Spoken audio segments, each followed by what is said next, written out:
Late 1966. The cultural air in London's rock circuit was a heavy, predictable hum of dominance. The certainty was Eric Clapton. Graffiti across the city declared, "Clapton is God." This was not just adulation, it was an acknowledgement of his technical and philosophical mastery. He was the reigning king of the blues guitar, a title earned through rigorous, almost religious devotion to the American masters, Robert Johnson, B.B. King, and the foundational simplicity of their acoustic truths. His sound, polished, pure, and meticulously controlled through his towering Marshall stacks, which were themselves a relatively new phenomenon, the JTM 45 giving way to the formidable JTM 100, represented the pinnacle of British electric blues, a music that respected its origins. Clapton and his new power trio, Cream, had formalized the rules of the electric blues rock form, complex, improvisational structures built on harmonic brilliance. They had created the framework of modern guitar mastery, and Clapton was the unquestioned Chief Justice of that sonic court, a position he defended with quiet, terrifying precision. Across the Atlantic, a nervous, unpolished revolution was brewing. James Marshall Hendrix, recently arrived in London, carried a sound born not in academic study, but in the raw necessity of the American R&B circuit, a world of cheap wages, unforgiving touring, and the need to sound louder than the chaos. He was managed by Chas Chandler, the former bassist for the Animals, who was not just a manager, but a shrewd marketing strategist. Chandler knew that to break Jimi in London, he couldn't rely on simple radio play, he had to stage a public, undeniable coup d'état. He had to challenge the king directly. The venue chosen for this seismic confrontation was the Bag O'Nail's Club in Soho, a small, smoky, subterranean haunt. The room's intimacy was Chandler's weapon, the close quarters would magnify both Clapton's controlled genius and Jimi's anarchic power, forcing the established masters to confront the future without acoustic or spatial barriers. Chandler meticulously orchestrated the guest list, leveraging his network. On the night of December 21, 1966, the room was a cultural crucible. Jeff Beck, still experimenting with feedback, Pete Townsend, master of stage theatrics, John Lennon, Mick Jagger, and, critically, Eric Clapton. It was the entire generational memory of British rock gathered, their posture radiating skepticism. Clapton, always the purist, viewed the flamboyant American as an interesting but potentially gimmicky transplant. His internal monologue was clear, "He's just loud," was the consensus. Take away the volume and the fuzz, and what do you have? Noise compensating for lack of real technical control, a gimmick that won't last. The established order was poised to dismiss Jimi as mere flash, a brief distraction from the serious work of extending the blues legacy. Jimi Hendrix, meanwhile, was experiencing profound nerves that bordered on physical illness.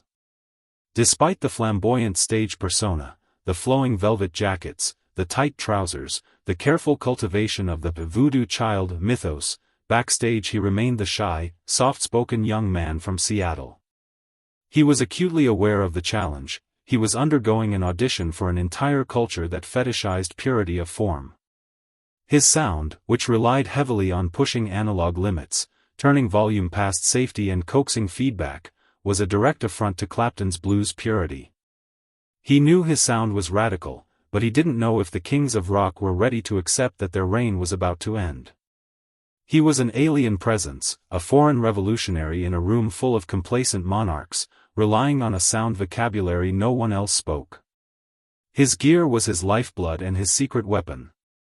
He carried a white Fender Stratocaster, tuned left-handed, running into his massive Marshall Super Lead stack, an unforgiving amplifier that demanded total control. Crucially, on the floor sat a small, circular Dallas Arbiter fuzz face pedal, an early version with temperamental germanium transistors.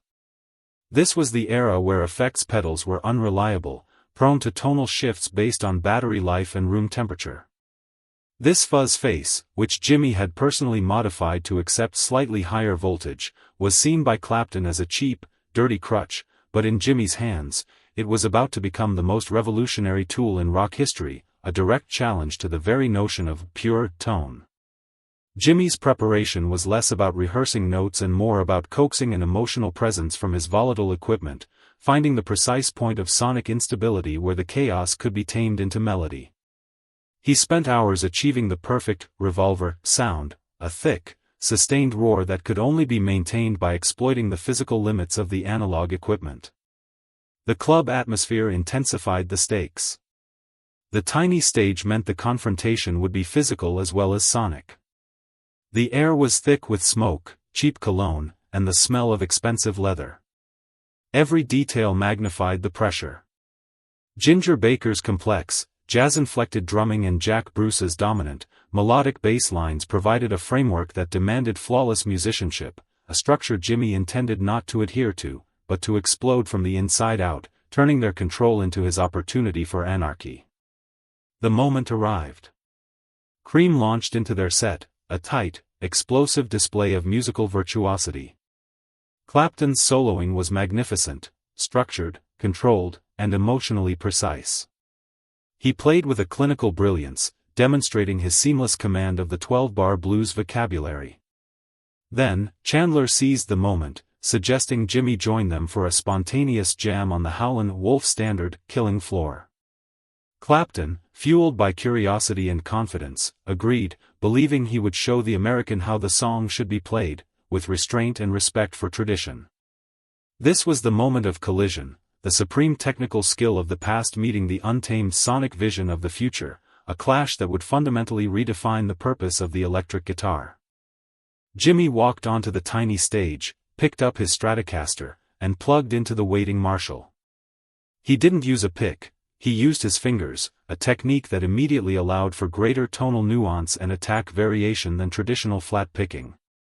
Cream started the familiar, driving blues rhythm. Clapton took the first solo, a masterclass in controlled aggression, executing tight, clean runs. Then, it was Jimmy's turn. He didn't solo, he detonated. The volume was instantly overwhelming, a physical force that hit the audience like a shockwave. He unleashed a torrent of pure, distorted sonic aggression. He didn't just play the notes, he bent them, choked them, used the vox wah pedal, a tool Clapton viewed as novelty, not for mere tonal shifts but as a voice modulator, making the Stratocaster scream, cry, and howl in a language Clapton had never heard from a guitar before. He was making the amplifier and the pedal, the inanimate electronics, a sentient, living part of the music, a concept entirely alien to the blues purists. His technique was breathtakingly revolutionary. While Clapton played within the known blues scale, Jimmy played around it, dipping into modal colors and complex dissonances, transforming the familiar into the prophetic. His right hand was a blur of fingerpicking and raking, and his left hand used vibrato and bending with an intensity that pulled the strings out of their natural alignment, only to snap them back into tune. The control of the feedback was the most stunning detail. He would stand inches from his roaring Marshall cabinet, deliberately inducing the squealing feedback, only to twist a tone knob or shift his body, turning the chaotic sound into a controlled, sustained melodic note. This wasn't just blues, it was electric alchemy. Every musician there understood they were witnessing something beyond technical skill, a shaman generating sound waves that felt physically religious, a sound that redefined the relationship between man, wood, and wire. The performance of Killing Floor lasted barely 7 minutes, yet it contained the entirety of rock music's next 2 decades. When Jimmy finished, pulling the last, searing note into a controlled feedback squeal before abruptly cutting the volume, there was a beat of stunned silence. It was the deep, respectful pause that happens when a cultural shift has just occurred. Then, a roar erupted. But Eric Clapton didn't join the applause. He stood frozen, his face going pale beneath the stage lights, his eyes fixed not on Jimmy's fingers, but on the simple fuzz face pedal on the floor. His inner monologue was screaming, "He has found the sound I was too afraid to look for.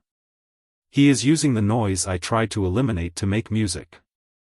He realized that the limitations he had accepted in the blues, the clean tone, the measured structure, were exactly what Jimmy had smashed. Clapton, the untouchable god, was suddenly staring at his own musical obsolescence, a profound and existential shock to his carefully constructed identity as the master purist. He quietly put his Gibson down, unplugged it, and without saying a word to his bandmates or the audience, he walked off the stage and stood alone in the dark corridor behind the club. This was not rudeness, it was an act of profound, public acknowledgement of defeat and artistic recognition. He knew he had just witnessed a superior life form. Jeff Beck, who had been watching, later described Clapton's face as a mix of shock and disbelief, the look of a man who has just seen his entire architectural plan rendered irrelevant. Townsend found Clapton moments later, silent, nursing a drink. Townsend, ever the intellectual provocateur, spoke the devastating truth: he's doing things with the guitar that we haven't even thought of doing yet. It's not just volume, it's control of the chaos. You have to change everything now. Clapton only nodded, processing a defeat that was simultaneously the most artistically inspiring event of his life. The psychological impact on Clapton was immediate and total. He had prided himself on purity, yet Jimi showed him that purity was a cage, a creative dead end. He went into a deep, intense seclusion for a full week, barely leaving his apartment, listening obsessively to every piece of Jimi's bootleg tape he could find. He stopped trying to play the structured blues and started trying to understand the electric anarchy Jimi had mastered, seeking the specific analog components and the physical techniques that produced that visceral sound. The question was agonizing: was everything I've done for the past 5 years wrong, or merely incomplete? Am I destined to be a museum piece? This single night destroyed the intellectual foundation of Cream's controlled blues rock, planting the seeds of its eventual breakup. The technical philosophy behind Jimi's performance was deeply psychological, reflecting the counterculture's rejection of rigid formalism, a resonance felt deeply by the 45 to 60 demographic. Clapton's music was about structure, Jimi's was about texture. Clapton used the guitar to express mastery, Jimi used it to express emotion. This difference resonated profoundly because Jimi's sound acknowledged the chaos and anxiety of the Vietnam era. He used noise and feedback as political statements, making the guitar itself a voice of cultural rebellion. The psychological burden on Jimi, however, was immense. While he won the battle, the victory was conditional. He was now expected to perform this sonic detonation every night, a continuous, demanding act of emotional and physical exertion. He had successfully demonstrated that the flash was the substance, but the substance required a level of physical and emotional expenditure that was unsustainable. He became the gold standard against which all electric guitarists, including himself, would be forever measured. His constant search for the next, more intense sonic frontier meant he could never find musical rest, fueling the addiction that later consumed him. Jimi's use of sound engineering as performance art was revolutionary. The sheer volume of his performance was a calculated psychological weapon. The Marshall stacks were turned to their absolute maximum, pushing the tube amps into total harmonic distortion, a sound that didn't just vibrate the air, it vibrated the listener's internal organs. This visceral intensity was designed to bypass the intellect and appeal directly to the primal energy of the counterculture. The purists like Clapton had viewed the amplifier as a device for projection. Jimi used it as a device for creation, a tool for sculpting noise. He challenged the audience not just to listen to the music, but to surrender to the overwhelming physical sensation of the sound, demanding total immersion. The story of the crown shift is often remembered as a moment of confrontation, but it was fundamentally an act of artistic recognition and a terrifying catalyst for growth. Clapton, after his week of secluded reflection, began seeking out new sounds and new partners, admitting that he felt lost and profoundly ignorant. He realized that the safety of Cream's success had stifled his emotional range. He consciously abandoned the control technique he had mastered, seeking the rawness that Jimi possessed.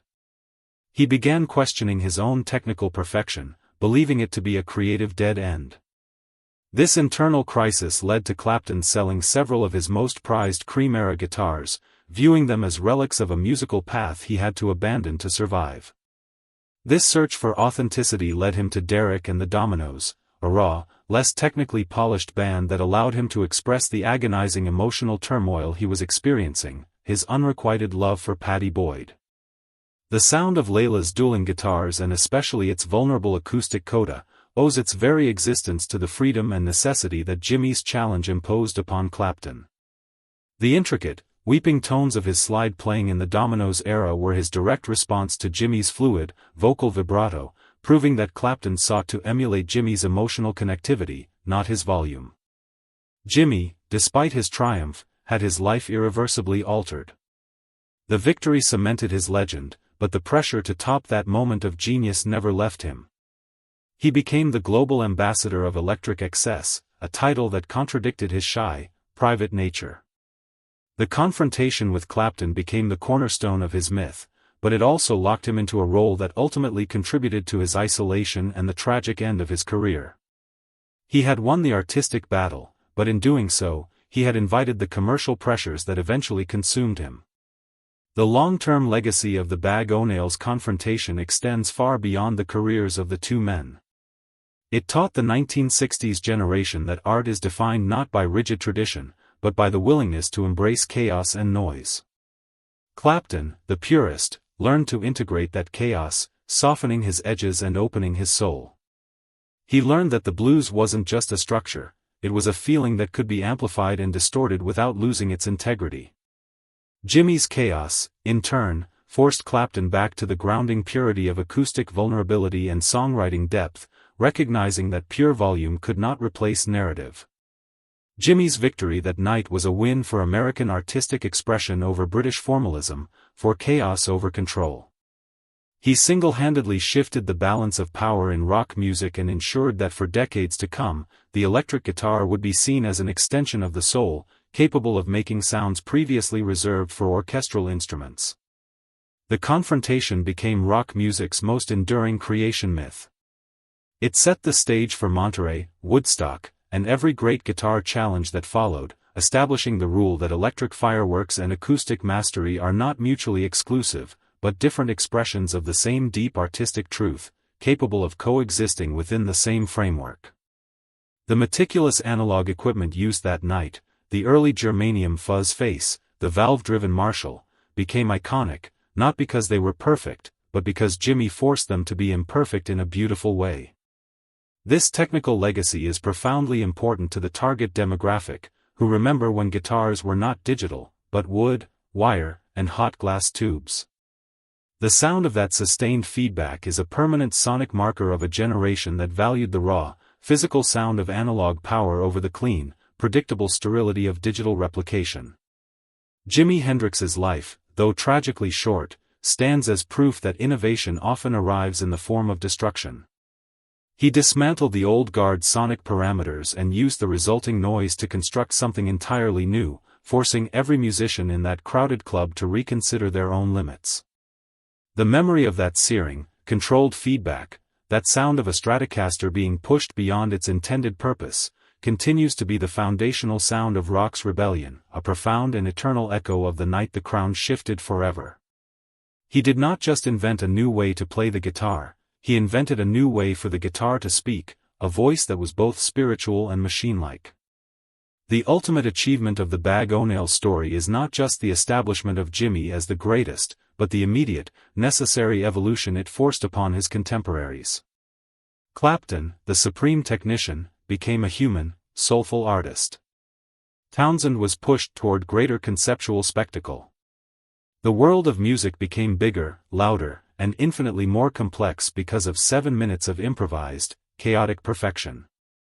His brief, beautiful, and devastating life remains one of the most powerful lessons in music history, a story of an impossible talent that ultimately paid the ultimate price for redefining the rules of sound. The sound of his tone, that transcendent roar from the guitar, continues to call across the decades, an echo of freedom that can never be truly silenced.